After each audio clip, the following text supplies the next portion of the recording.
From the mountains of North Carolina, hunkered down in a bunker, there lives a man with his family patiently awaiting the passing of the COVID-19. Armed with a passion for cooking and an even bigger passion for eating, James emerges with his wife Kate and kids from the ashes of total annihilation to bring you food from the COVID apocalypse. Let us infect your taste buds. The Gourmet Apocalyptic. Cooking with instinct. Or something. Oh, there you are. Welcome to the Gourmet Apocalypse. We've got a wonderful item coming up for you. I'm going to show y'all how to do some braised boneless pork chops. And then we're going to make a nice rich wine pork sauce. So we're just going to jump right in here. So we got this wonderful half pork loin right here. I got from, I think Walmart probably. Anyway, some people like their pork chops really thin. We're not going to do that today. We're going to do nice thick chops, about 1 inch. So what we're going to do, I'm just going to show you about what we're working with. Just about like that. A nice thick pork chop. In fact, I might even go a little thicker. Just like that. Ha! Just like that. All right, so that's where we're at right there. So first, cut your pork loin, and then we're gonna move on here to our flour. So the next thing we're gonna really need to do is think about getting our oil going so we can lightly, I guess, just do a light fry on this. So what we're gonna do, I'm gonna use olive oil, extra virgin, of course. Okay. And be very liberal with it. We want to coat the bottom of this pan. You can use different types of pans. I like this one because it's going to collect all the wonderful juice from the pork, and then I can go about and just braise all the pork actually in this pan. So it's really really nice. But you just want to coat the bottom of the pan, just like that. And then we'll go ahead and we'll move over here. Now, we've got a couple different ingredients that we want to add to our flour. I've got probably about 3 or 4 cups of flour in here.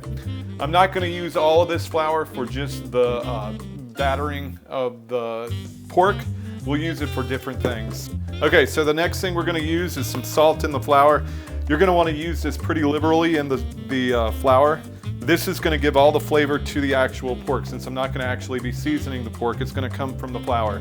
So we're going to use a lot of salt. You might think it's too much. Most likely it isn't. Also, unless you just go crazy with it. I guess some people go crazy with it. You got some pepper, and it's gonna look like a lot of pepper, but it is a lot, but it's gonna be mixed with a lot of flour. The next thing we're gonna put in this flour is some garlic powder. All right, very liberally. Okay, now you can just use your hands and stir it up. Wanna make sure it's nicely mixed.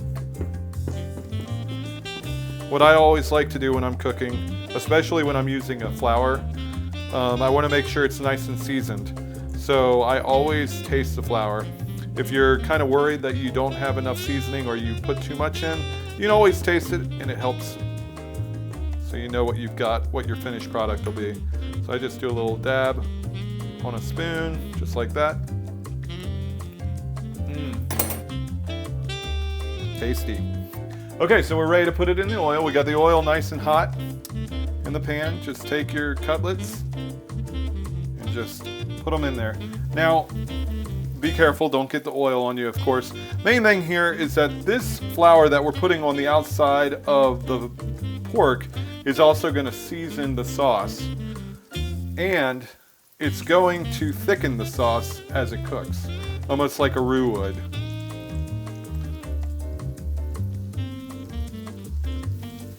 Like that. So as you can see, we're going to be browning some of this flour off. It's looking good. It'll put a nice coating. Be very careful when you're putting your pork in so you don't burn yourself on the oil. Scorching yourself with oil does not feel good. Trust me, happens all the time.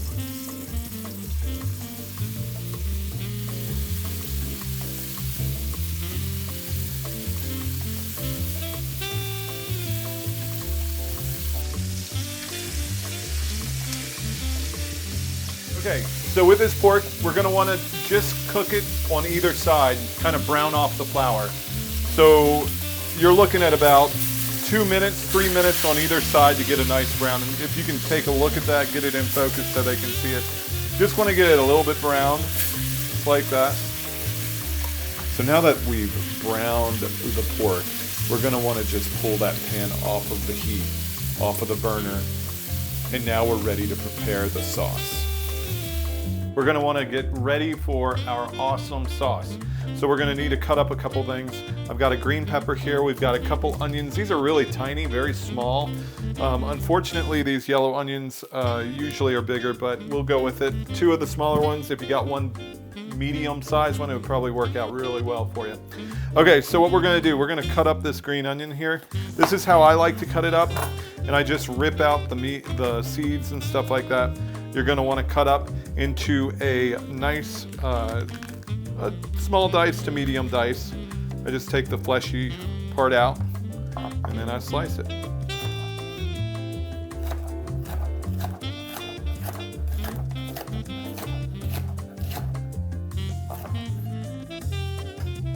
Next thing we got here, like I said, we've got our yellow onion. Okay, so we're going to cut these yellow onions. Now, I cut them a little differently than some. And I want to keep this stuff. This right here, if you see the peels and stuff like that, you can actually use that for your stock later. So I always save my onion peels and stuff like that. Even old celery and stuff. Even old celery you can use and stuff. I need to stop saying stuff, first of all. But you can use your old celery. And I always freeze it until I need to make a stock.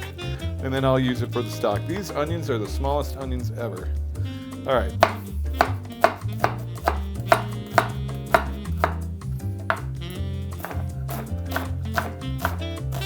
Nice medium dice.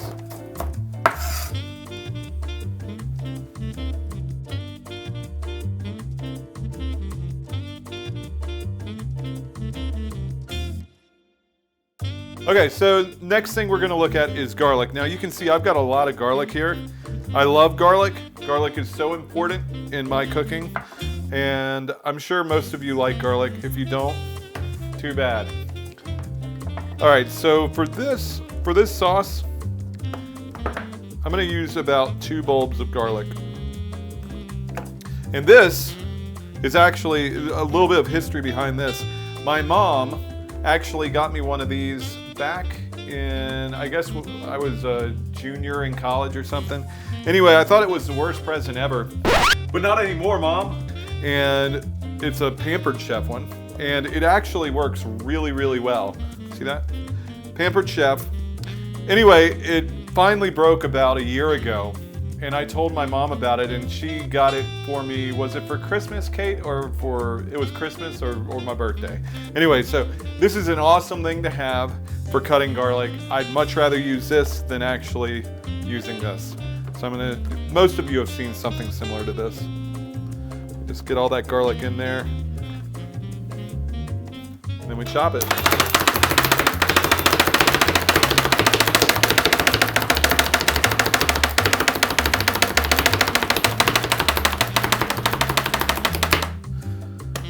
Looks good. Looks really good. Just gonna put that off to the side, and don't waste this garlic. You know, clean out your utensils. Make sure you get all that garlic. You don't want to waste. Trust me. So the really cool stuff, like I was telling you about with these onion peels and stuff like that, don't throw those away. That's important stuff. We're gonna use it for stock, and we're gonna do episodes on stock. And trust me, this is not a waste. You don't want to waste this. You got it. Sometimes I cut extra off the end just so I can use it in my stock. So don't throw it away. Take it, Ziploc bag it, get the air out, then take it and throw it in the freezer. And you can build it up as you keep using onions. Just keep on filling that. And then when you're making your stock, it'll be there and you just dump it in. Makes great flavor for your stock. Okay, we're about ready. Hey, what the heck? Who put this here? Better take a sip. This is one thing that you need in the apocalypse is wine all the time. So, wine. Okay, so next thing for the sauce, we're gonna add a little bit of butter. About 4 tablespoons. Just take it and throw it in your pan. Remember, don't your butter can really scorch easily or burn. So just make sure the pan is nice and hot, but not too hot so it burns up your butter.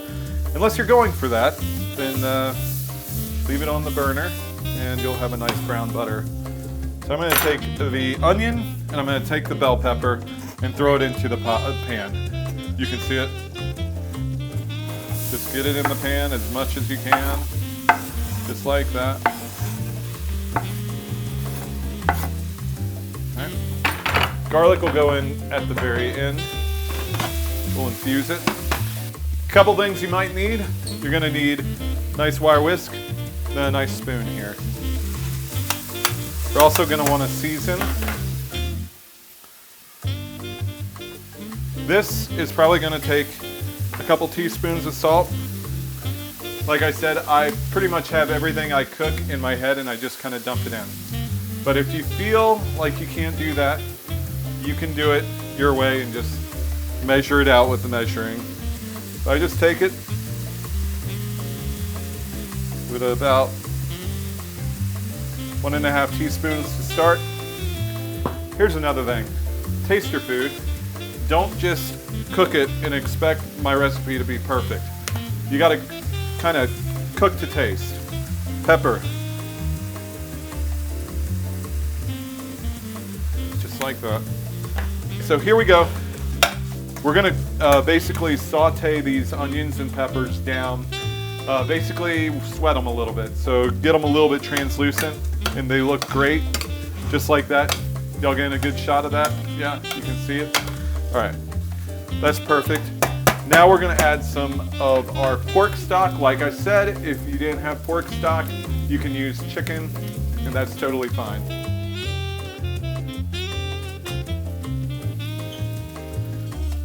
Okay, so we're gonna put a couple cups of the chicken stock in here, maybe 3 cups. Let's do 3 cups. Okay, so what we've got is a 4-ounce ladle. So 1 cup, 8 ounces. So we got 1, that's 1 cup.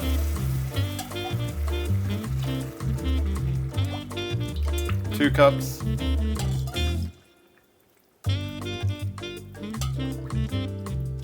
3 cups. So now that we have a nice boil, we're gonna go ahead and add the garlic. All that garlic, I know you're thinking, good God, that's too much garlic. Guess what? It's perfect. Let that simmer a little bit. Now we're gonna add our oregano. With the oregano, just do about 2 teaspoons. Like that. Something you really need to think about with your stock too. If you buy your stock and it's sodium, like low sodium, might not have as much salt content. You'll always want to taste your sauce. I always taste my sauce before I put it into the pan, so I know about what the salt content is going to be like when I'm eating it. I'm going to take this awesome, wonderful cul-de-sac wine, the perfect wine, and we're just going to put a little bit, probably, let's say about half a cup maybe to start. It's going to take that heat down a little bit. Just like that. We're going to heat it up, burn out the alcohol, which is no fun. Don't forget about our tomato paste. This is an important product going in here. I'm going to use my awesome, trusted, not really though, $2 Walmart special can opener.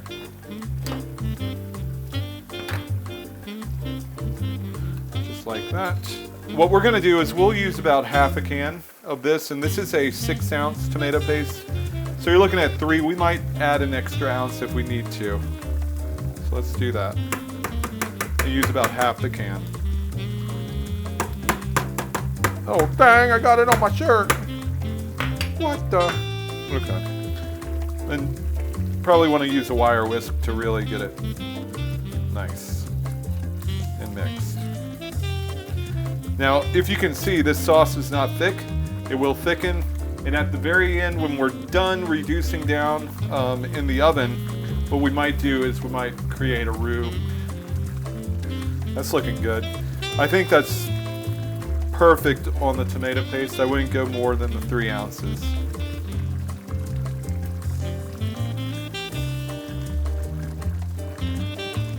Just like that. Oh, it smells so good. This makes me so happy. Then I'll do a little tasty. Always taste.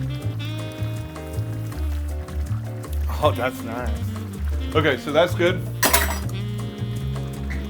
Good salt content. Got good pepper flavor. A lot of oregano. Tastes. The garlic is perfect.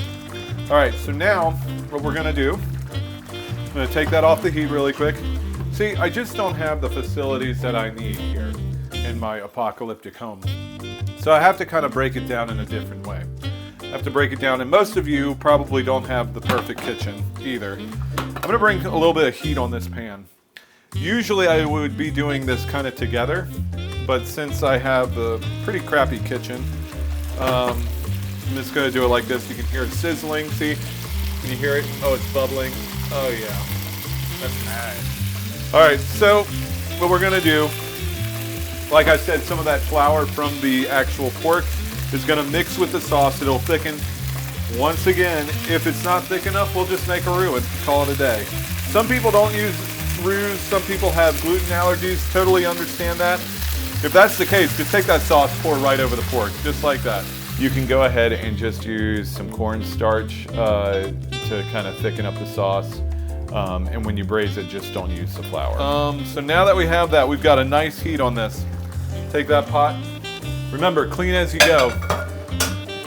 Usually my clean as I go is my wife basically cleaning up with me.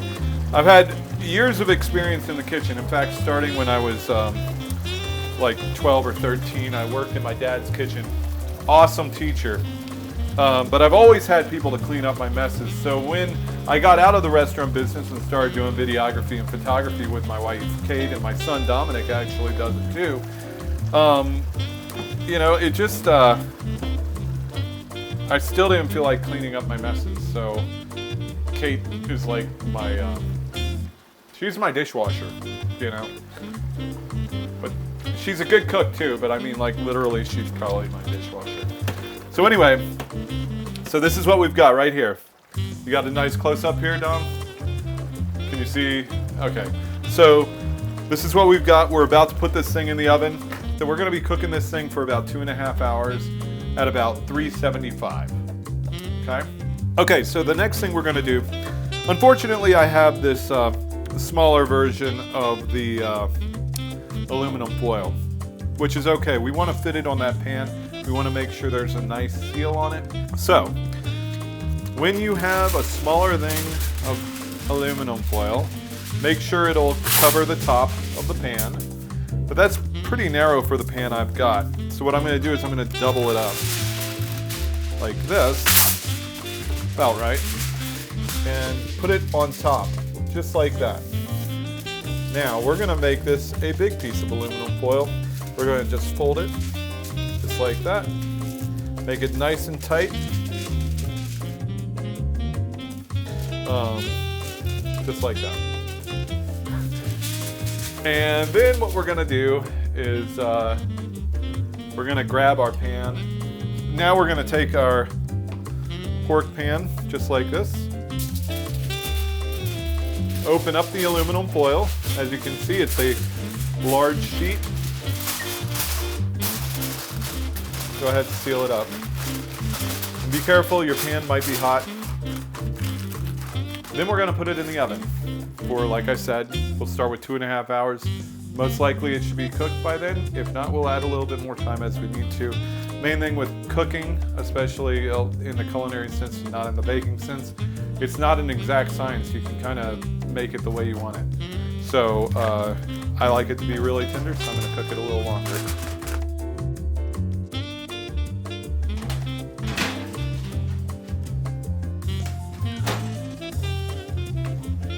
Go figure. The Gourmet Apocalyptic. Cooking with instinct. Or something.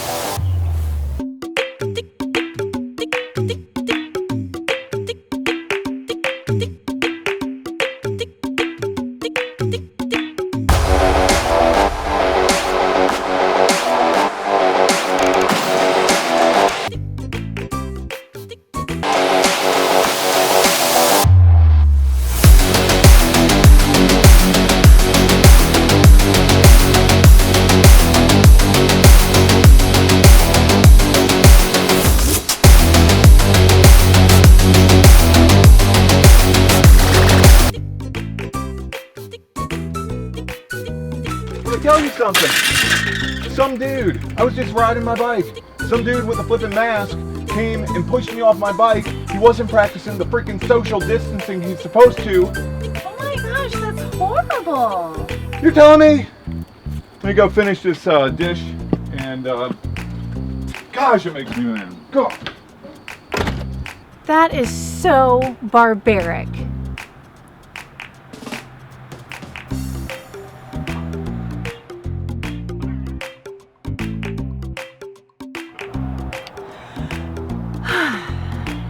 So what we're gonna do while we have the pork cooking down in the oven, we're just gonna do a little bit, we're gonna make a little bit of pasta as a side item. So I'm not gonna go in great detail because I think you should know how to make, you know, pasta from a box by now. But if you don't, I'll just give you a quick brief overview. We're gonna salt the water. I've got water in a pot. Just salt it up. And you want to put plenty of salt in that water because you do get some flavor from the salt when the pasta boils. Also, we'll use some olive oil. You can use vegetable oil too. It's a cheaper option. Just go like that. Maybe a couple tablespoons, 3 tablespoons. Then we'll get that to a nice rolling boil. Once it starts to really boil, we'll add our pasta in. This angel hair pasta, depending on the type of pasta, this is a very fine pasta. It's not going to take long to cook, but if you're using like a linguine or something like that, it's going to take a little bit longer. So just be aware of that. Other than that, we're good to go. Okay, well, it looks like our our pork is ready to come out of the oven. So let's go ahead, see what we got here. I got the cleanest oven in the world. Like I said, my equipment is just so substandard, but what can you do? Ooh, it's sizzling. I love the sizzle. Love the sizzle. Okay. See what it looks like here. Watch your hands. Lots of steam coming off. And that is what we've got so far, but we're gonna change it up a little bit here. We're actually gonna take that pork out of the sauce. We're going to actually do something to the sauce because it probably needs a little bit of thinning down. So we'll do that coming up right now. Okay, so what we're going to do is we're going to go ahead and move our pork over onto these trivets. Now we're going to take that pork that we just cooked and we're going to transfer it to another pan so we can get ready to make the finishing sauce. All right, so what we're gonna do, we're gonna take some of this sauce, the reduction, has some oil at the top, which will work perfect for making your roux. So I'm just gonna take it, I'm gonna kind of tilt it, and I'm gonna get just the oil in there, just like that. We're gonna use that to make our roux. We're gonna do kind of a light roux. It's already a darker sauce, and I don't need that much of a roasted, nutty flavor from doing a dark roux, so do that. I'll get that heating up. Okay, so what we're gonna do, we're gonna take our oil that we poured in there. I'm gonna pour about almost half a cup of flour. Let's just say 1/3 of a cup. See how that looks. Ooh, it's orange. It's so orange. That's special. But it's got a lot of flavor. A lot of flavor. Orange flavor. I'm gonna add a little more flour.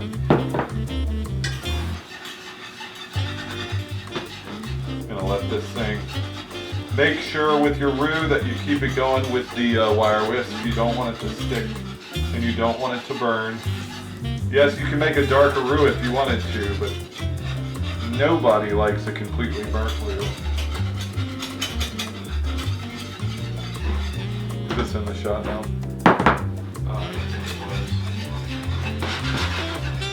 Alright, so then we're going to add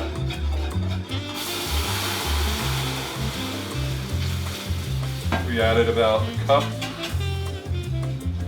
cup and a half of the chicken stock.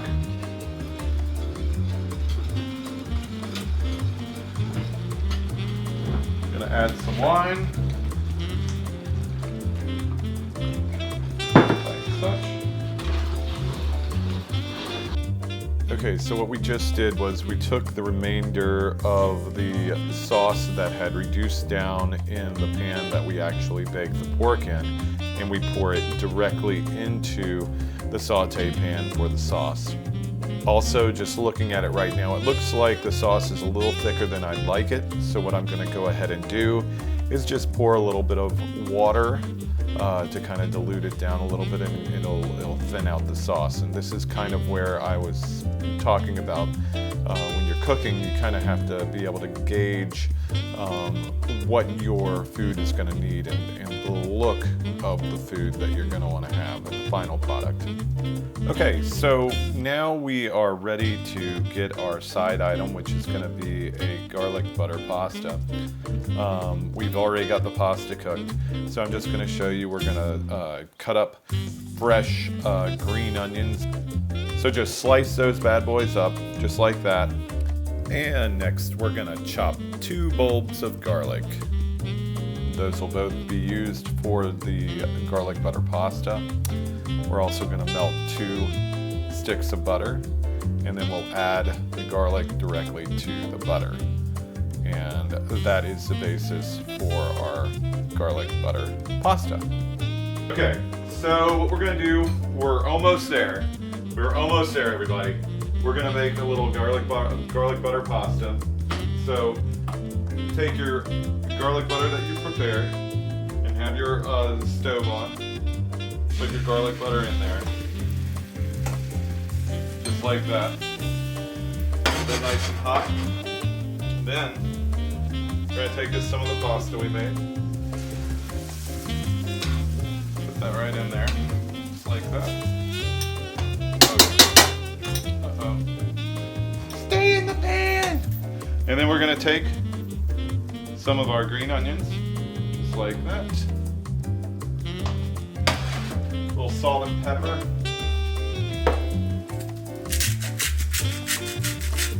A little fresh cracked pepper. Kind of shake that around. It's easier just to use your tongs. I didn't say tongs, just tongs.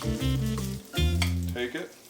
We're just heating it up. We're not doing much here. Just giving it a good heat up. There we go. So that is our pasta. So now we're going to go ahead and set this up. All right, so what we're going to do, we're going to take our awesome pasta, and obviously I'm just plating it up for you guys, but usually it's just come serve yourself. Honestly, I mean, we're at home in the freaking apocalypse. So put you some pasta. Don't forget about the green onions. I'm telling you, it adds so much flavor to your dish. Just like that. I'm going to use my awesome spatula. Take one of these pieces of pork. Just kind of dress it on the side. Just like that. Then we'll take some of our sauce. Give it a good stir. Stir it. Now, some people don't like sauce. I love sauce, so I'm going to sauce it up. Sauce it up, James! Do what I want. Make it saucy! Just like that. We'll get a little bit on that pasta too. Just like that. And then you can garnish with some more of the green onions on top. Good thing to have too. So this is the dish. Good thing to have is also some grated Parmesan or some shredded Parmesan to go on the top. But this is the dish right there. I don't want to tilt it too much. You got that? The Gourmet Apocalyptic. Cooking with instinct. Or something.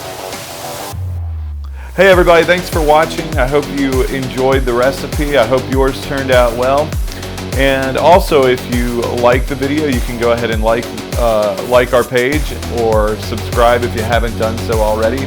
Also, if you really like the content or you just had fun watching it, we do have a link below to become a patron through our Patreon account. You can also help contribute to the funding of the program. So if you could, just go ahead and click on that and we'll get you all set up there. So within the next couple weeks, we'll be adding more episodes for your viewing pleasure. So once again, thanks for watching, and I'll see you soon.